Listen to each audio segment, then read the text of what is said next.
네, 안녕하세요. 멘탈이 전부다의 철영입니다. 네, 1월도 후반으로 접어들어가면서 시장은 매일 변동성이 심합니다. 오늘 미국 증시는 약세로 시작했지만 장 후반에 만회하며 다우를 제외하고는 소폭 상승했습니다. 암호화폐 시장은 비트코인이 한때 4만 달러가 깨지면서 전체적으로 별로 좋지 않은 하루였습니다. 일단 현재 한 가지 알아두어야 할 시류의 변화는 금리 전망치의 상승입니다. 이제 시장은 3월에 금리가 동결될 확률을 더 높게 보고 있습니다. 한때 금리 인하 가능성을 80%까지 봤던 것에 비하면 큰 변화죠. 물가와 고용이 생각보다 강하면서 금리 전망치가 상승한 것입니다. 이런 상황 속에서 이번 주 중요한 경제 지표 2개가 발표되는데요. 우선 목요일에는 미국의 4분기 GDP 1차 추정치가 발표되는데 시장은 지난 분기보다 크게 약해진 약 2%를 예상하고 있습니다. 현재 시장의 화두는 경기 침체죠. 때문에 만약 GDP가 예상치보다 낮게 나온다면 위험자산 시장엔 크게 부정적인 뉴스가 될 수 있습니다. 경기가 그만큼 약하다는 신호니까요. 그리고 금요일에는 가장 중요한 물가지표인 PCE 물가가 발표되는데요. 연준의 2% 물가 목표의 기준인 근원 PCE는 이번 달에 3%가 예상되고 있습니다. 현재 계속해서 하락하는 추세에 있기 때문에 만약 예상치대로만 나와준다면 정말 좋겠죠? 하지만 예상보다 높게 나와버린다면 금리 전망치에는 안 좋을 수가 있습니다. 따라서 전반적으로 경기가 강한 게 확인이 되면서 금리 전망치가 올라간 분위기라고 생각을 하시면 되겠습니다. 하지만 이건 오히려 좋은 일이죠. 당장은 금리가 늦게 천천히 내릴 것이 걱정이 되기 때문에 투심에 안 좋을 수 있지만 실은 경기 침체 없이 연착륙되는 게 훨씬 좋은 것입니다. 경기 침체가 오면은 현금을 제외한 거의 모든 자산, 특히 위험 자산들에는 안 좋습니다. 연착륙으로 경기가 탄탄하게 받쳐주면서 금리는 조금 천천히 조금씩 내리는 게 장기적으로는 오히려 가장 좋은 것입니다. 이렇게 되어야 시장이 더 오래 길게 상승할 수 있는 것이고요. 근데 지금의 분위기는 딱 그런 방향으로 흘러가고 있기 때문에 저는 매우 긍정적으로 보고 있습니다. 그리고 미국 주식은 이번 주부터 본격적인 실적 시즌이 시작되죠. 오늘은 넷플릭스가 실적 발표를 했는데 결과가 아주 좋았고 애프터마켓에서 8%가 넘게 오르고 있습니다. 실적 시즌에 주요 기업들의 실적은 시장 전체 투심에 매우 중요하게 작용하죠. 다른 기업들의 실적을 통해 투자하는 종목의 실적에 대한 힌트를 얻을 수 있기 때문입니다. 그리고 내일은 메가7 기술주 중 하나인 테슬라가 실적 발표를 하는데요. 당연히 넷플릭스보다 훨씬 큰 파급력을 가질 것입니다. 시장의 예측으로는 지난 분기보다 10% 정도 EPS가 성장했을 것으로 예상하고 있습니다. 그런데 테슬라의 실적 발표는 이번 분기가 중요한 것이 아니죠. 이번 분기는 이미 인도량이 다 알려져 있고 마진도 예상했던 범위와 크게 차이 나지는 않을 것입니다. 그렇다면 EPS가 예상보다 좀 더 잘 나온다 하더라도 크게 색다를 것은 없습니다. 현재 시점에서 테슬라에게서 가장 중요한 것은 지난 실적이 아니라 앞으로의 전망이죠. 이번 분기 실적 발표에서 드디어 2024년 판매량 목표치가 발표될 텐데요. 이게 가장 중요합니다. 시장은 현재 약 216만 대 정도를 예상하고 있는데 이렇게 되면 성장률이 최근 수년간 약 40% 이상에서 20%대 초반으로 급격하게 떨어지게 됩니다. 따라서 더 좋은 판매량 전망치를 발표할 필요가 있습니다. 저는 테슬라가 230만 대 이상의 높은 전망치를 발표할 경우에는 주가가 상승하는 흐름으로 갈 수 있다고 생각합니다. 하지만 220만 대 또는 그 이하의 시장 예측과 비슷한 전망을 발표할 경우에는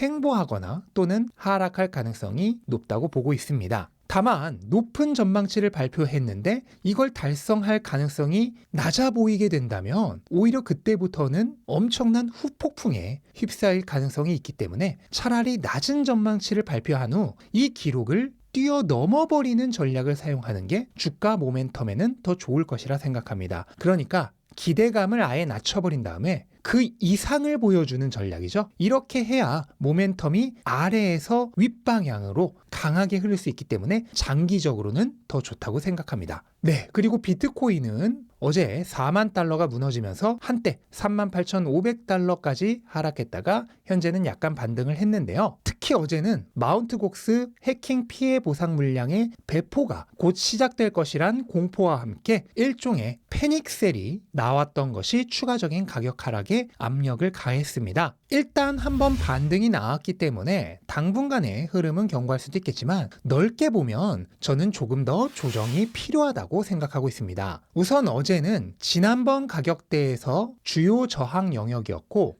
단기 투자자들의 평균 매수 가격인 38,000달러 초반의 지지를 받아서 반등하기는 했지만 여전히 평균적인 투자자들의 보유 가격과는 이격이 좀 있습니다. 그 얘기는 차익 실현이 앞으로 더 나올 수 있다는 얘기입니다. 그리고 현재 비트코인 가격 하락에 가장 큰 영향을 주고 있는 것은 그레이스케일발 매도 물량인데요. 7일 차에도 6억 달러가 넘는 물량이 유출되면서 비트코인 ETF 전체 유입량이 순유출로 돌아섰습니다. 현재 그레이스케일은 거의 매일같이 5억에서 6억 달러 정도의 매도 물량을 쏟아내고 있습니다. 이유는 여러 가지가 있는데 우선 첫 번째는 차익 실현입니다. 비트코인 가격이 최근 3개월 동안에만 최고치 기준으로는 거의 2배 가까이 올랐던 것에 더해서 그레이스케일은 그동안 역 프리미엄을 받고 있다가 이게 해소되는 과정에서 그냥 비트코인보다 가격이 훨씬 더 많이 올랐습니다. 거의 2배 이상 더 올랐고요. 덕분에 차익 실현 욕구가 더 강할 수밖에 없죠. 더 많이 올랐으니까요. 두 번째로는 높은 수수료입니다. 그레이스케일의 GBTC는 다른 ETF 대비 확연하게 높은 수수료를 부과하고 있어서 자금이 빠져나갈 요인을 강력하게 주고 있습니다. 앞에서 살펴봤듯 GBTC 투자자는 대부분 차익이 크기 때문에 빠져나가기 위해서는 대량의 양도세를 내야만 하겠죠. 이런 세금적인 측면 때문에 수수료를 높게 불러도 다 못 빠져나간다는 일종의 배짱입니다. 그럼에도 불구하고 일부 투자자들은 차익 실현을 겸하면서 포지션의 전환을 생각하며 빠져나가고 있는 것입니다. 세 번째로는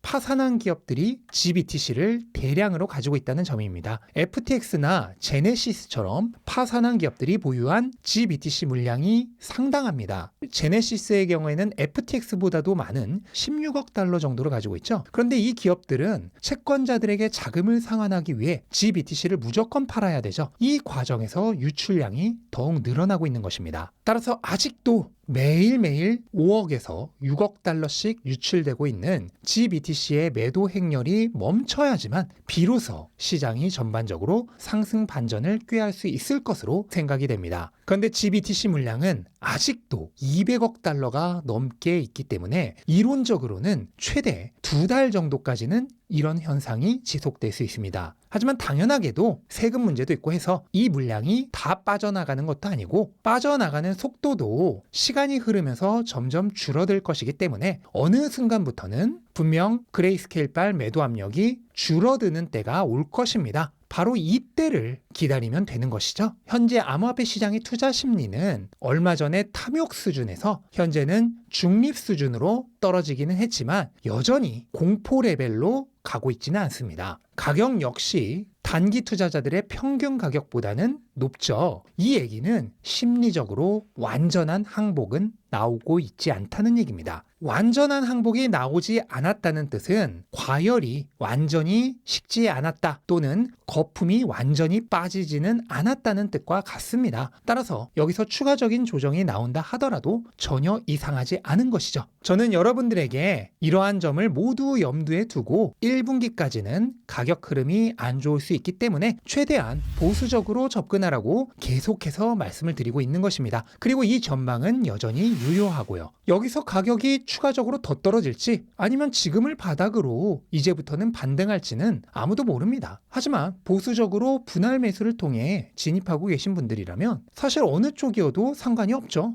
내리면 더 싸게 사서 좋은 것이고 오르면 가지고 있는 물량이 오르는 것이니 또 좋은 것입니다. 올라도 좋고 내려도 좋습니다. 오히려 이런 기회를 공부할 수 있는 시간으로 삼으면 더 좋습니다. 가격이 한참 오를 땐 공부하기가 어렵죠. 가격만 보면 올라있기 때문에 흥분돼서 공부할 생각이 잘 들지 않습니다. 오히려 지금처럼 차분한 시기가 공부하기에 더 좋습니다. 때마침 저의 두 번째 책 비트코인 슈퍼사이클이 발매됩니다. 현재 예약 판매 중이고요. 이번 2024년 그리고 2025년에 걸쳐 일어날 비트코인 슈퍼사이클이 얼마나 거대한 기회인지를 역사적 기록들과 비교하며 아주 자세하게 분석한 책입니다. 날도 춥고 시장도 안 좋은 이런 시간을 이용하여서 집에서 차분하게 비트코인 슈퍼사이클을 읽어보시는 것은 어떨까요? 최근 혼란한 시장으로 인해 어지러워진 마음을 정리하는 데도 큰 도움이 되실 거라 확신합니다. 네, 이것으로 오늘 영상 마치겠습니다. 영상 도움되셨다면 구독과 좋아요 부탁드리고 즐거운 하루 되시기 바랍니다. 감사합니다.